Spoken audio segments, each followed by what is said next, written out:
Claro. El Señor Jesucristo les bendiga, hermanos. Tengan la bondad de tomar asiento. Bienvenidos todos. En el nombre de Jesús. También los hermanos y amigos que nos siguen por las redes. Esperamos que el Señor en esta mañana hable a su vida de acuerdo a la enseñanza. Pueden sentarse, tengan la bondad. Muy bien, amados hermanos, he comenzado un tema que se puede decir que dio con el traste en cuanto a lo que se está haciendo con la familia en este día, y es que la mayordomía, que fue lo que comencé a enseñar, y les presenté por ahora,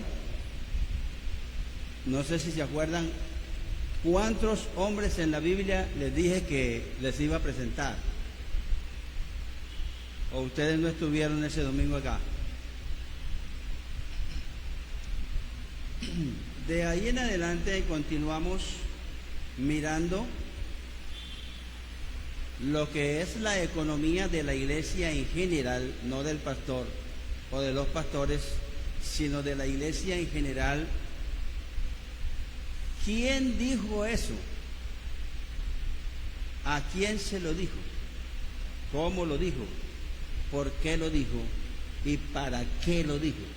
Esa es la regla de interpretación de cualquier texto en la Biblia, de cualquier enseñanza, de cualquier doctrina.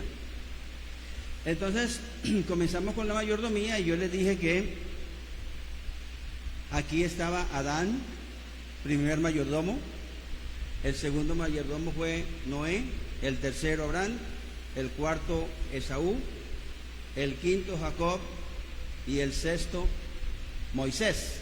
Hasta ahí quedamos, ¿no? Entonces voy a presentarles tres más para pasar a los rubros de la economía de la iglesia dadas por Dios.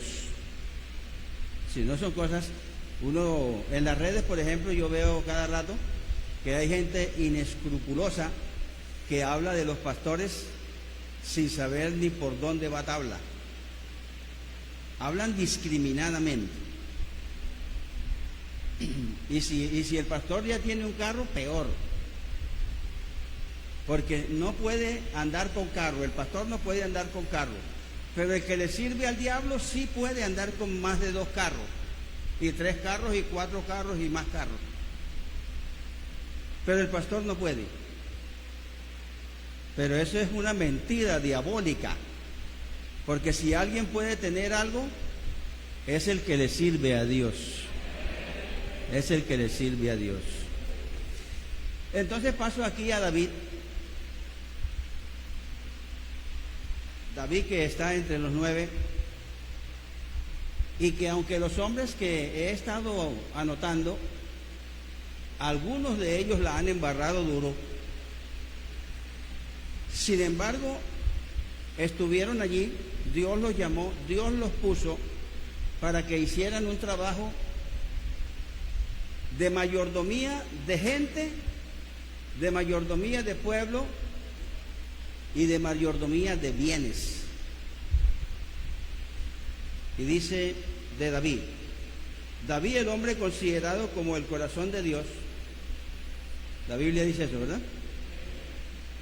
Fue hallado según el corazón de Dios David,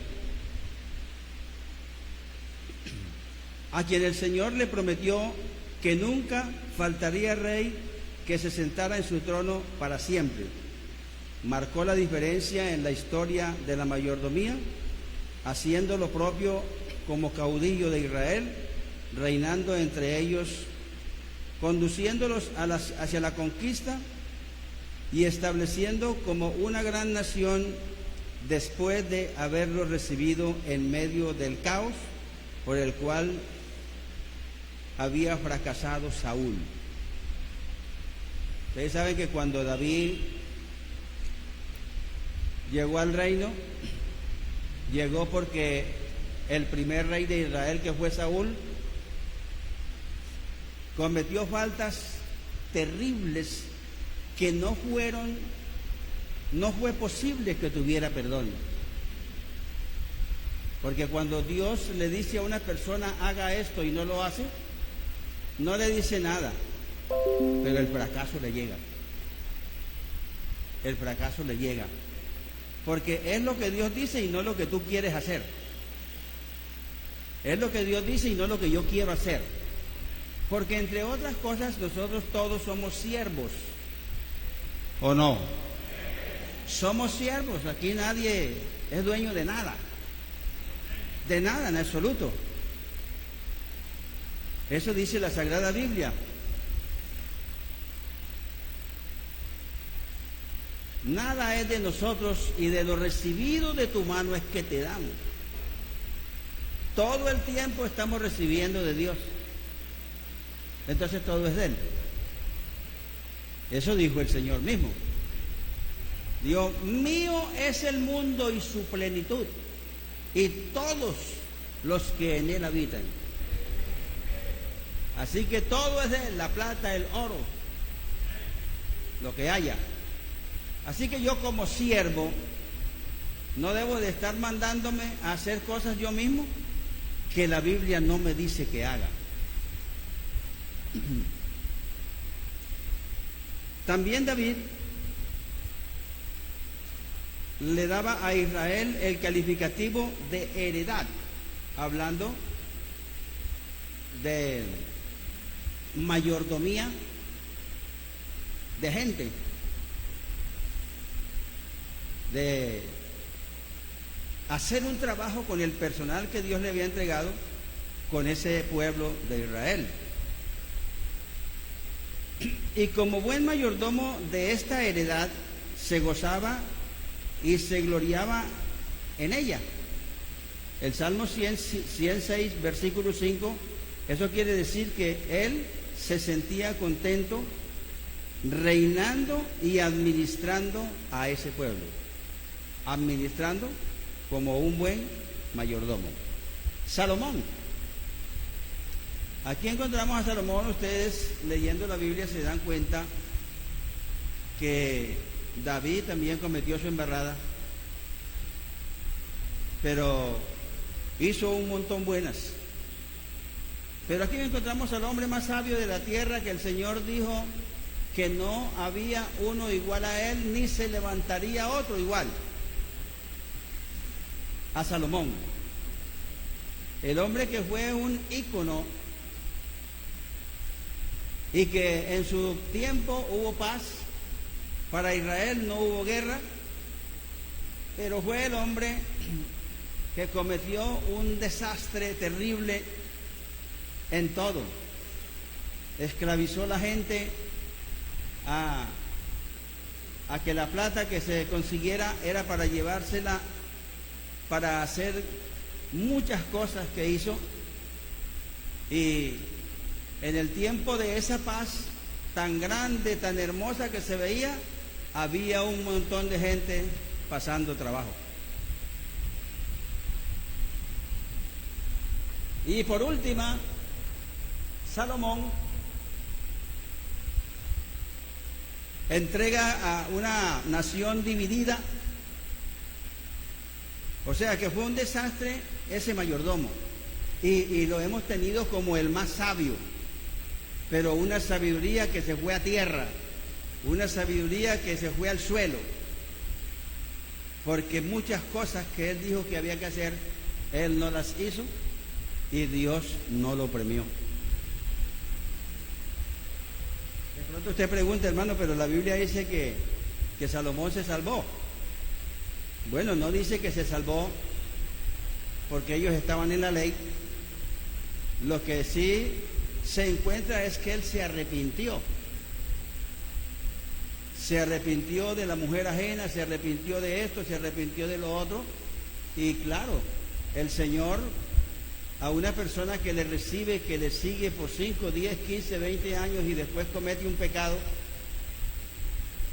y aunque pasen unos 5, 6 o más años allí afuera, si él pide perdón, le perdona.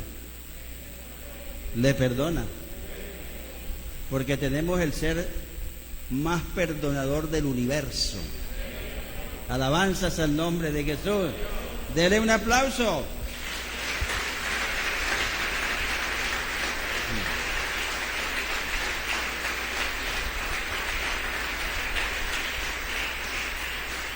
Amén.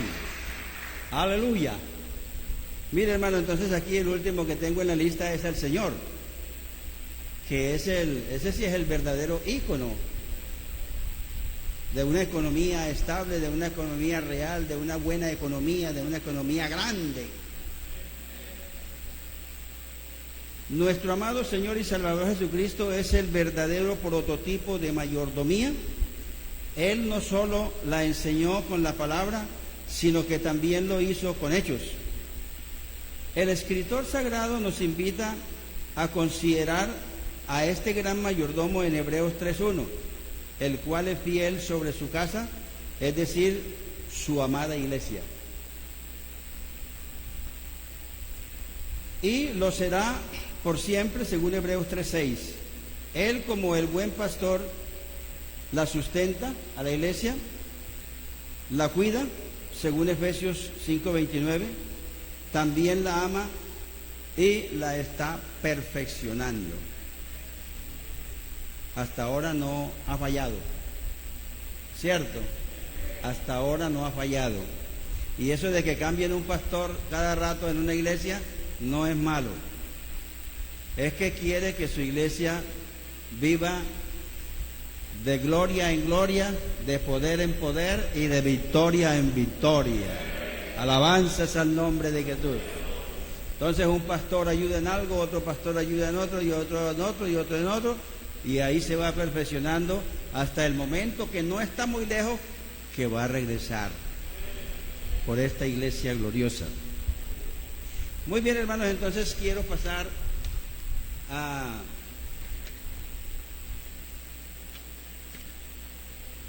lo que en la mayordomía, a lo que en la mayordomía se llama sistema financiero de la iglesia. El sistema financiero de la iglesia tiene 5 rubros. ¿Usted sabe qué es eso? Tiene 5 rubros. O sea, ¿cómo le dijera? Tiene 5 formas de ser el dinero, o las cosas que hay que hacer para mi bendición materialmente. Y en esos 5 rubros, que ya se los voy a pasar, si usted los quiere los graba o los escribe. Son 5 rubros que vamos a estudiar desde hoy, pie a pie en la palabra de Dios. No que lo dijo el presidente de Estados Unidos porque manda en América, Norteamérica, en Sudamérica y Centroamérica, sino que lo dijo el dueño del universo. Alabanzas al nombre de Jesús. Ahí nos vamos a extasiar y usted le va a entregar a la gente un conocimiento real de por qué se recoge ofrenda, por qué se da diezmo, por qué se da primicia, por qué se da voto y por qué obra social. ¿Dónde está eso en la Biblia? Eso les voy a enseñar. Claro, eso no será hoy todo. Entonces, entremos ahí. Sistema financiero de la iglesia. La economía juega un papel importante dentro del tema de mayordomía cristiana, que a continuación vamos a analizar los 6 rubros de la economía divina, para lo cual le invito a estudiarlo con gran responsabilidad. Si lo que usted oiga aquí y vea de la Biblia u oiga de la Biblia, no diga, no, lo que pasa es que Manuel Díaz quiere que le den más diezmo. No, yo no estoy en eso. No tengo ni bicicleta para decir que yo estoy con ganas de plata. Yo camino a pie y a pata. Porque quiero demostrarle a la gente que yo no ando detrás del dinero.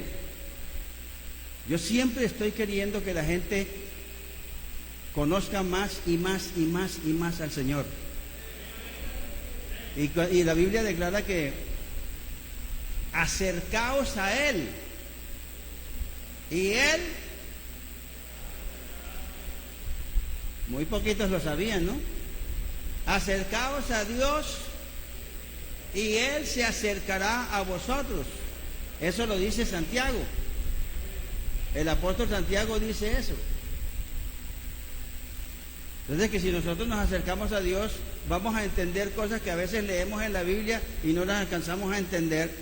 Es muy posible que el Señor nos las diga mientras leemos la palabra, mientras oramos, mientras tratamos de hacer lo que Él me dice.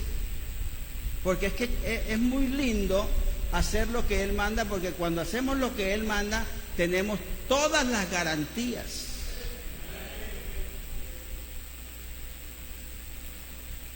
Cuando usted se encuentra con el texto, el que da al pobre, a Jehová presta. ¿Usted se ha encontrado con ese texto?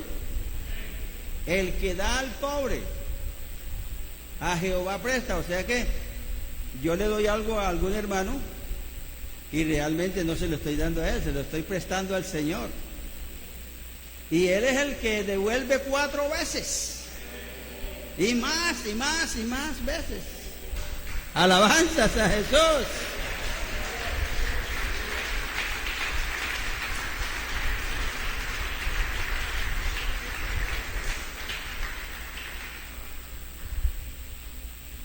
Toda entidad, sea política, militar, religiosa, educativa o de cualquier otra naturaleza, tiene su propio sistema o estructura financiera.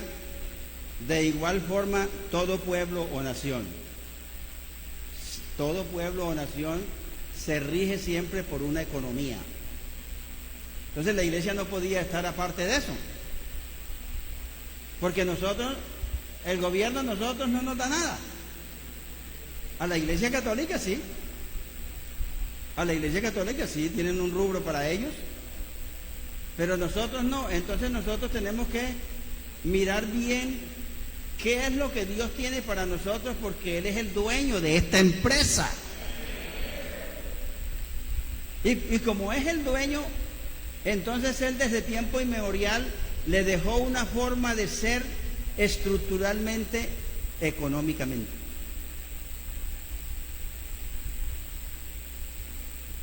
La gran empresa de Dios, tanto en el Antiguo como en el Nuevo Testamento, tiene también su propia estructura económica, la cual fue enseñada directamente por Dios desde la antigüedad.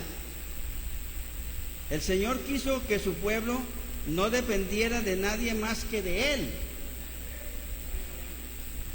aunque estés trabajando en una empresa. Pero cuando una persona sabe que da sus diezmos porque el Señor lo bendice, porque le obedece a lo que Él dice, de seguro que usted va a recibir una bendición grande. Aunque no digan amén todos, pero eso es así. De acuerdo a cómo usted se comporte con Él, Él se comporta contigo o conmigo. Desde la antigüedad el Señor quiso que su pueblo dependiera no dependiera de nadie más que de Él, razón por la cual estructuró su sistema financiero. Hay algunos que dicen, no, eso es los pastores que le dicen a la gente así y por eso se enriquecen. Algunos lo hacen en realidad por la plata, eso sí es verdad. No podemos decir que no. He visto mujeres y que pastoras. Eso la Biblia no registra pastoras en la iglesia. La Biblia no la registra en ninguna parte. En ninguna parte la registra. Entonces le preguntaron a una que le encontraron unos montonones de plata y de propiedades y de tanta cosa. Bueno, ¿y usted de dónde tiene esto? No, esos son un trabajo que tengo yo de más de 50 años. Y un trabajo de 50 años casi con un pueblo. Tiene casi un pueblo de casas, de departamentos, de fincas, de esto y de lo otro. Y ella es pastora. Entonces, ella trata de poner una iglesia aquí, otra allá, otra más allá y otra más allá. Y le preguntan, oiga, ¿y usted por qué hace eso? Dijo, porque eso da platica. Así dijo. Así dijo. Es que eso da platica. Sí, pero esa platica que da, cuando es mal venida, es bien ida. Porque no se adquiere con el deseo de que las personas entiendan lo que Dios dice y se salven, sino que den plata a diestra y siniestra.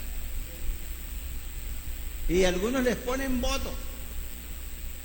Tú tienes que dar tanto porque tú tienes un almacén.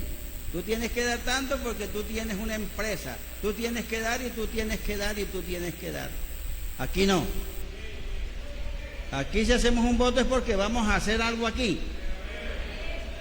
El pastor no toca esa plata, ni tampoco toca ofrendas.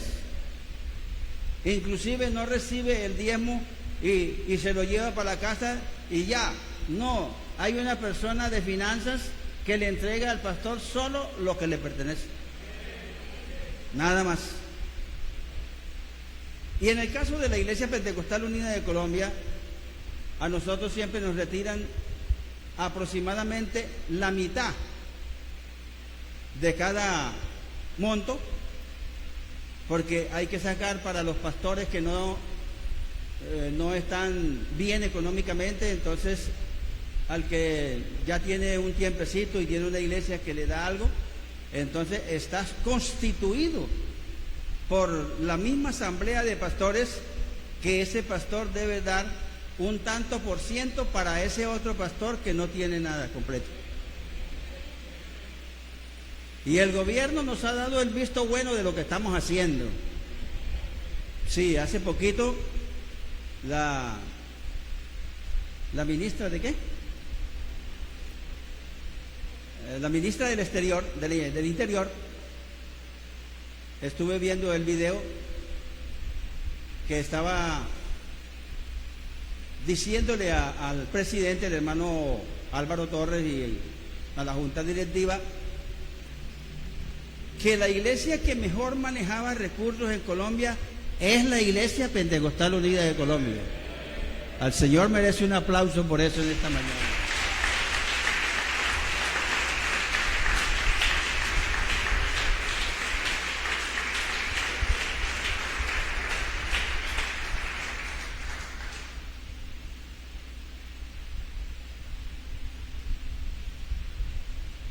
Se le está diciendo a los pastores que están comenzando a trabajar en la obra del Señor que no se engallucen tanto con cargos. Que parece que hay pastores que comienzan a trabajar en la obra del Señor y quieren mangualarse ya o parecerse al que tiene 40 y 50 años de servicio, que ya pudo en ese tiempo comprar un carro. Ahora él quiere tener un carro de esa misma índole, y eso es un problema para la gente que no conoce a Dios. Este pastor que llegó ayer y ya hoy tiene una limoncina que vale 100 y más de millones.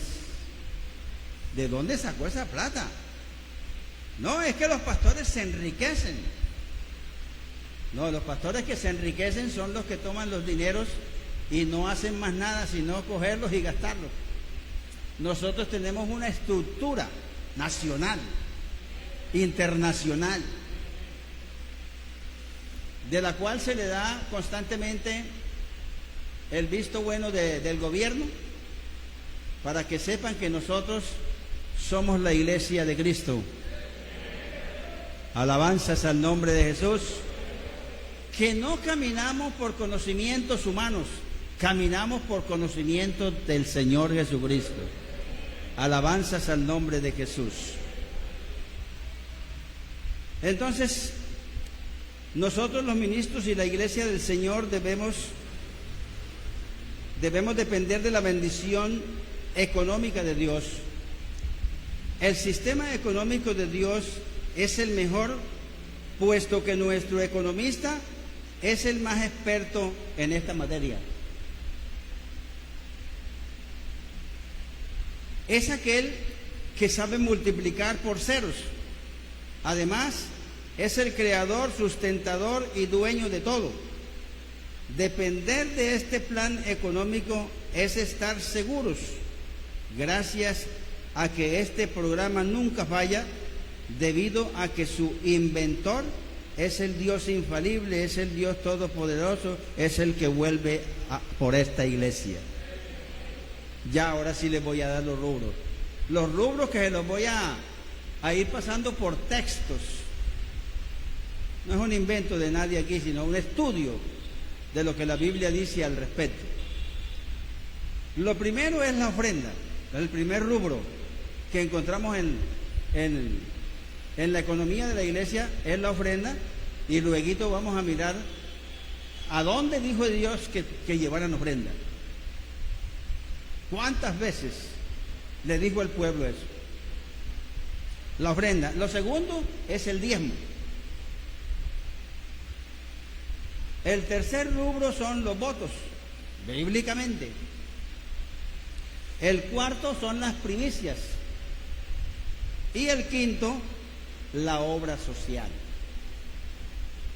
La obra social. ¿Cuál es la obra social? La obra social es la que le lleva por allá unos granitos de arroz a usted, de vez en cuando. Al que está más necesitado, de lo poco que se recoge. Entonces el comité de obra social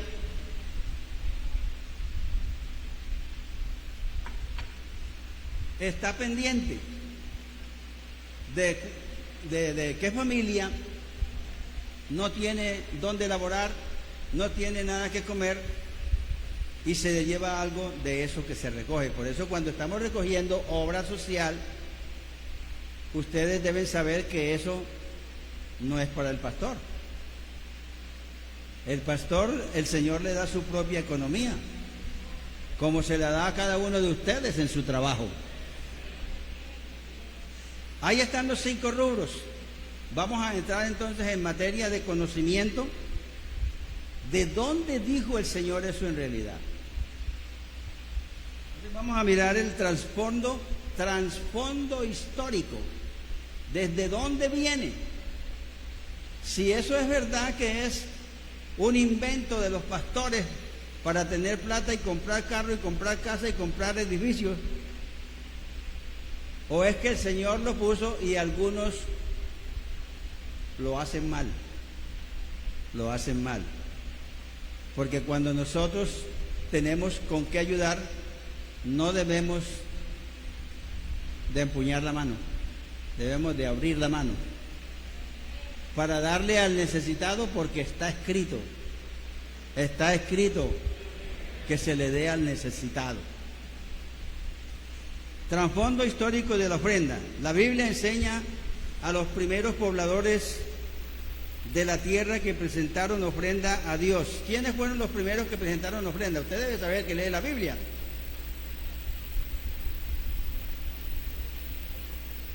¿Ah? Sí, Caín y Abel, claro. Los primeros pobladores. ¿Y por qué ellos dieron ofrenda? ¿Sería que el papá le enseñó? Siempre lo que hacemos es porque nos enseñan. De otra manera no lo hubieran hecho.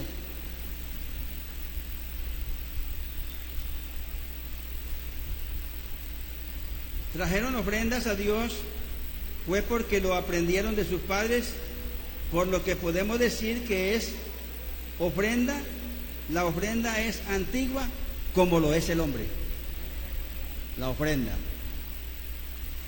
Este principio de la economía divina lo practicó el pueblo de Israel en su tiempo, de tal manera que nadie se presentaba al Señor con las manos vacías. debía de llevar una ofrenda. Eso está en Éxodo 23:15, y ojalá lo tenga, lo lea, y si alguien le pregunta cuándo fue que comenzó la ofrenda y quién dijo que la diera, aquí está el primer texto. Nadie se presentará delante de mí, dijo el Señor, con las manos vacías. Con las manos vacías.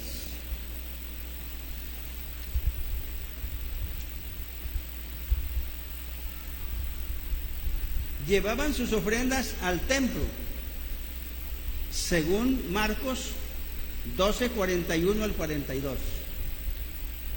La ofrenda la llevaban al templo, según Marcos 12:41 al 42. También los discípulos de Jesús llevaban sus ofrendas y las entregaban al tesorero que él había nombrado. ¿Qué tesorero tenía el Señor?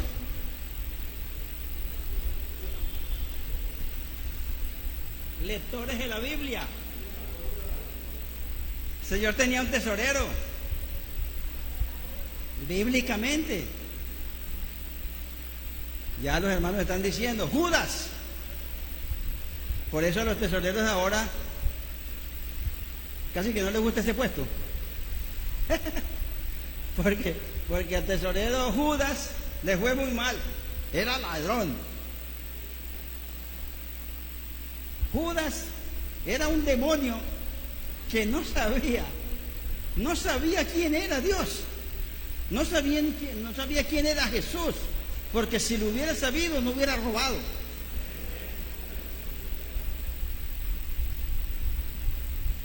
Y se llegó un momento en que una mujer le echó un frasco de alabastro al Señor. ¿Para qué dice la Biblia que lo hizo? Para ungirlo para el sepulcro.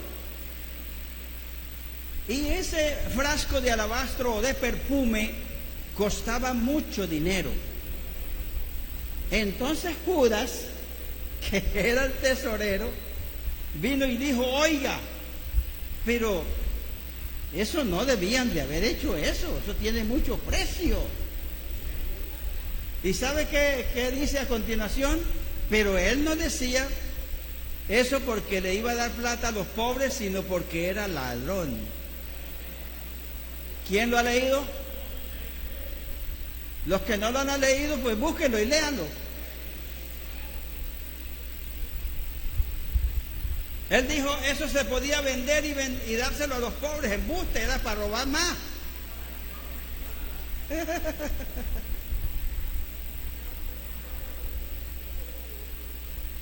Vea que el Señor tenía su tesorero, pero era un ladrón.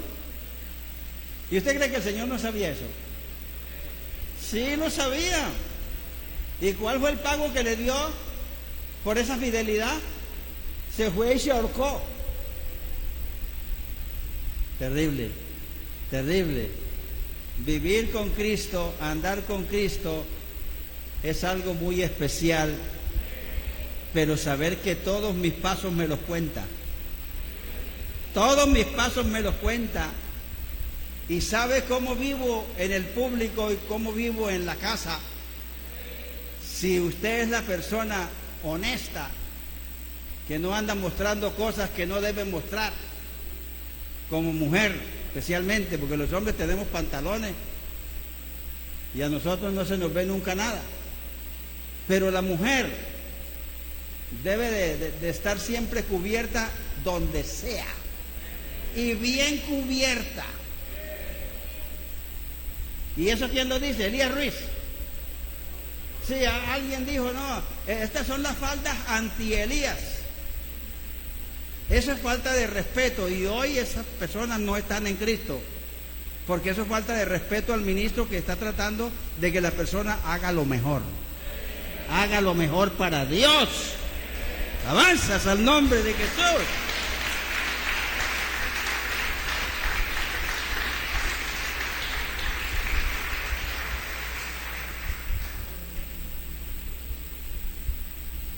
Importancia de la ofrenda.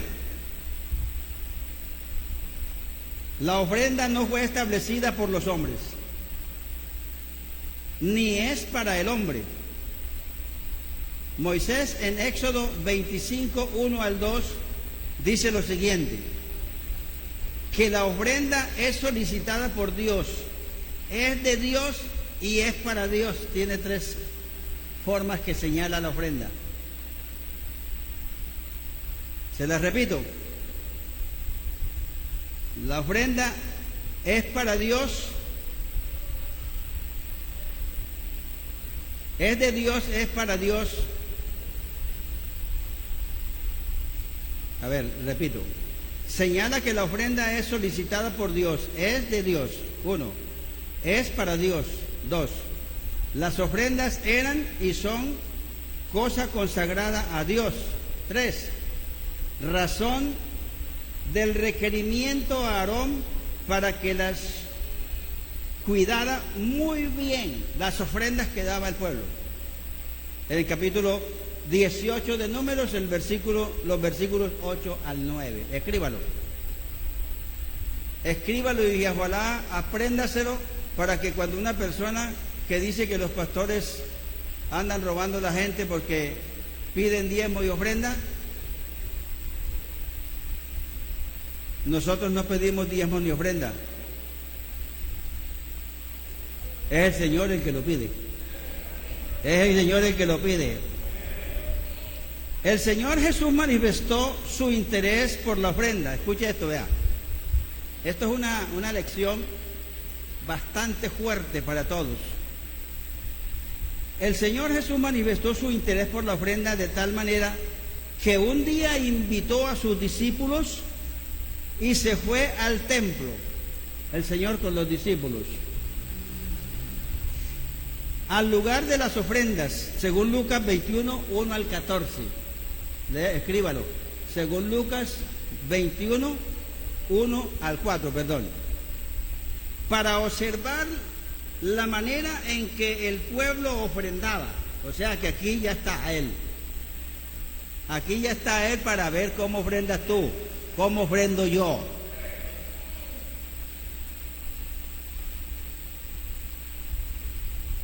Y la Escritura señala al respecto: levantando los ojos, vio a los ricos que echaban de sus ofrendas en el arca de la ofrenda. Llama la atención que dice: él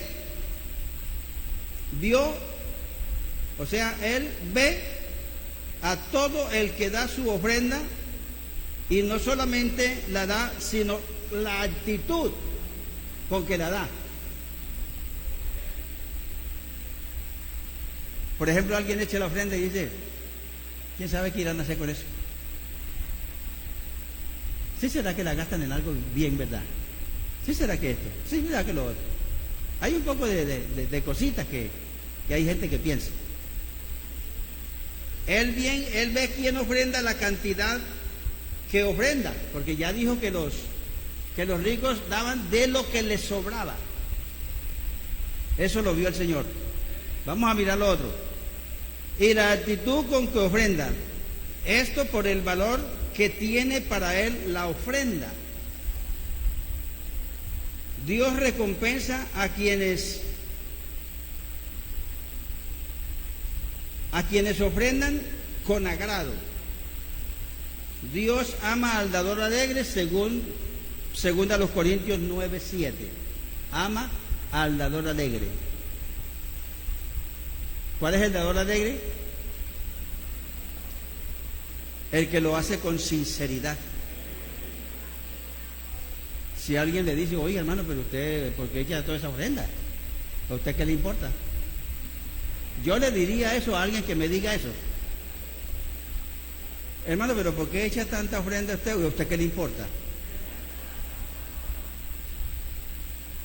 Es que yo estoy echando ofrenda porque yo sé que me viene. Alabanzas a Jesús. Y con la actitud que lo estoy haciendo, el Señor me la premia. Por favor.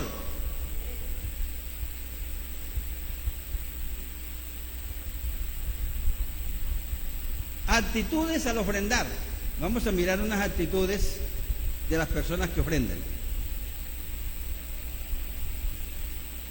Ofrendar con buena actitud a Dios le agrada cuando el oferente se presenta con una buena actitud. No se habla de una buena ofrenda, de una buena actitud. Al traerle la ofrenda, según Génesis 4, 3 al 5. Allí dos oferentes, o sea, dos que ofrendaron. El Señor muestra la actitud de cada uno de ellos. ¿Quiénes fueron? Caín y Abel. Abel ofreció un animal, ¿no? Y dice la Biblia que el Señor recibió el grato olor de la ofrenda. Caín vino y trajo de lo que había sembrado, bueno, allá no había yuca, ¿verdad? Varias cosas que él había sembrado, de eso trajo la ofrenda. Y el Señor le dijo, yo no quiero eso. Y no era una ofrenda, era ofrenda, pero era la actitud con que la presentó Caín, que no fue recibida. Por eso debemos hacerlo siempre con una buena actitud, para que no solamente la reciba, sino que nos bendiga. Alabanzas a Jesús. Entonces, ofrecer a Dios lo que a Él le agrada, según Malaquías 1, 6 al 9. Malaquías 6, 1 al 9. Ofrecer a Dios lo que a Él le agrada. El Señor le hace un llamado de atención al pueblo de Israel por su actitud frente al servicio a Dios y las ofrendas. Podemos observar en este texto una discusión entre Dios e Israel. Dios los acusa y el pueblo busca defensa. El Señor les dice, están menospreciando mi nombre, por eso que ustedes no están ofrendando, están menospreciando mi nombre. Y ellos le respondieron y le preguntan, ¿en qué hemos menospreciado tu nombre? A lo que él les responde, en que ofrecéis sobre mi altar pan inmundo. Pregunta el pueblo, ¿en qué te hemos deshonrado? Y Dios les responde, en que pensáis que la mesa de Jehová es despreciable.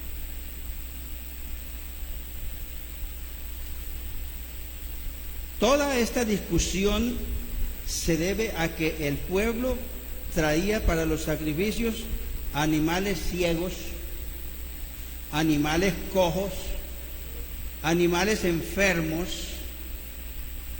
tan lindos, ¿verdad? Querían una bendición, pero con una porquería.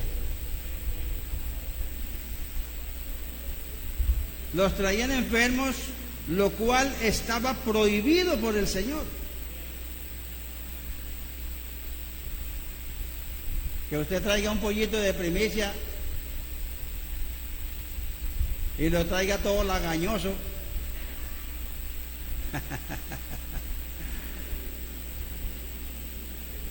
Ya que está casi pelado de las plumas, porque como que no le daban maíz, y esa es la primicia que trae. Bueno, aténgase a lo que el Señor le va a devolver. Esa actitud irreverente le disgustó en gran manera, por lo que los hace reflexionar diciéndoles: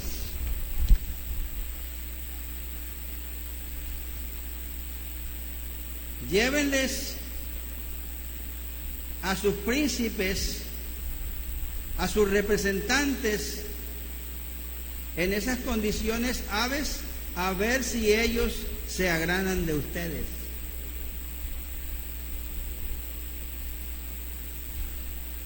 Entonces, si deseamos recibir buena cosecha, sembremos buena semilla. Amén. Si queremos tener buena cosecha, sembremos buenas semillas, no semilla carcomida por el comején. El que siembra escasamente también segará, y el que siembra generosamente, ahí sí está dando un monto, ahí sí está dando cuánto aproximadamente. Ya tengo que acabar. Bueno, mis hermanos, el Señor les bendiga.